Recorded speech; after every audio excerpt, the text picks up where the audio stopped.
বাহাত্তর আসছে কি 72? তোমাকে বললো তুমি অ্যানসারটা বার করে দেখতে পারো, অ্যানসার বলতে কত হয়েছে সেখানে অ্যানসারটা দেখো। করছি 12 এরটা বলো।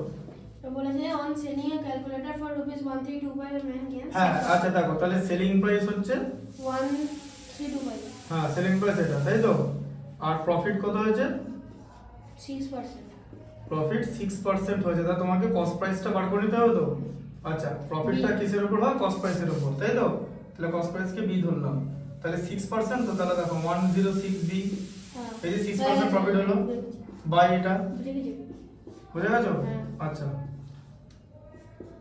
তাহলে বি ইকুয়াল টু কত হবে? তো তোমার তো ম্যাথস বোঝার ক্ষমতা এমন কিছু খারাপ না। 5 into 100 মানে তোমার কি ম্যাথসে ভয় লাগে?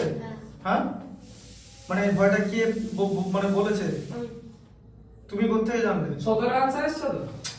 আরে বইটা এখান থেকে দেখো কত আছে, তুমি কোত্থেকে জানলে? ওই অ্যালজেব্রা গুলো ভালো না সেটা শিখতে হবে তো ভালো করে। তুমি আমার কাছে ক্লাস 8টা ভালো করে পড়ো, 9 ওঠার পর দেখবে তোমার কন্ডিশন কি, ঠিক আছে? ব্যাস 8 এর ট্রেডিং অন্যরকম করে হবে, কারণ 8 এর এই বইটা ডিফিকাল্ট, 7 এর যে বইটা আছে 8 এর বইটা ডবল হয়ে যাবে সাইজে, আরে সাইবার দিলে। আর যদি তোমাদের তো সিবিএসই স্কুল, তো স্কুলের নাম আচ্ছা স্বামী বিবেকানন্দ, ব্যাস ওই আড়াই সাইবার ওরা করবে, ঠিক আছে? আড়াই সাইবার 400 পাতার আড়াই সাইবার থাকবে, এই 450 পাতার। 318 হ্যাঁ 318 হতে আরো বেড়ে যাবে, প্রায় 150-200 পাতা বেড়ে যাবে। আরএসআর ওয়াল ক্লাস 8 ডিফিকাল্ট, ঠিক আছে? সব করিয়ে দেবো মোটামুটি একদম, মানে কি ম্যাথমেটিক্স গুলো অ্যালজেব্রা থেকে শুরু করে, কারণ আমি তোমাকে অ্যালজেব্রা করাইনি 1 নম্বর, তুমি আমার কাছে অ্যালজেব্রা করার চান্স পাবে। লিনিয়ার ইকুয়েশন পেয়েছি। হ্যাঁ লিনিয়ার ইকুয়েশনের আগে বেসিক অ্যালজেব্রাটা শিখতে হবে। তুমি ক্লাস 8 এ প্রথম থেকে করো, তারপর দেখা যাবে, ঠিক আছে? আগে থেকে এরকম ওই মানে এমন কিছু কথা বলবে না যেখান থেকে নিজের কনফিডেন্সটাই লেস হয়ে যাবে। কনফিডেন্স লেস হয়ে গেলে খুব মুশকিল, ঠিক আছে? দেখো দিকে 2 দিয়ে ডিভাইড করলে 50, 2 দিয়ে ডিভাইড করলে 53, তো এবার 53 দিয়ে এটা চলে যাবে, যেতেই হবে, কারণ 53 কে তুমি আর কাটতে পারবে না, কেন বলো তো? এটা প্রাইম নাম্বার বলে।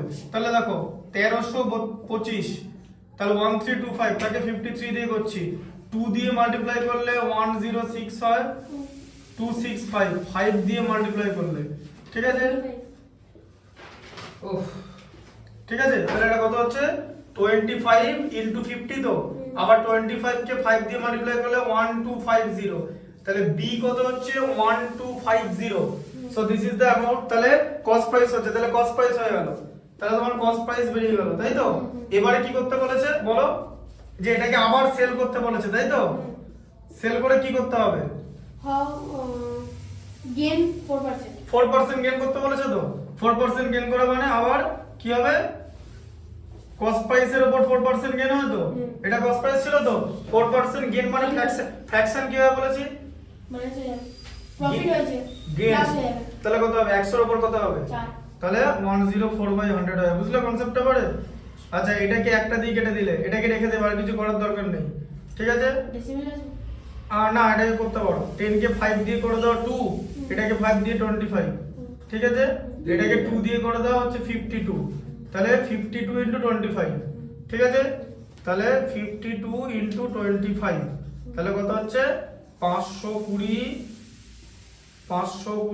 আর 260, 52 104 আর 26 130, এই যে, ঠিক আছে? এই যে 10 10 আর 5, হয়তো? তাহলে কত হলো? এত রুপিস হচ্ছে কস্ট প্রাইস করতে হবে, ঠিক আছে? বুঝতে পারলে? আচ্ছা কস্ট প্রাইস বলছি, সেলিং প্রাইস এখানে বলা আছে, ঠিক আছে? থাকুক। ম্যাথস পরীক্ষা কবে? 28 দেরি আছে।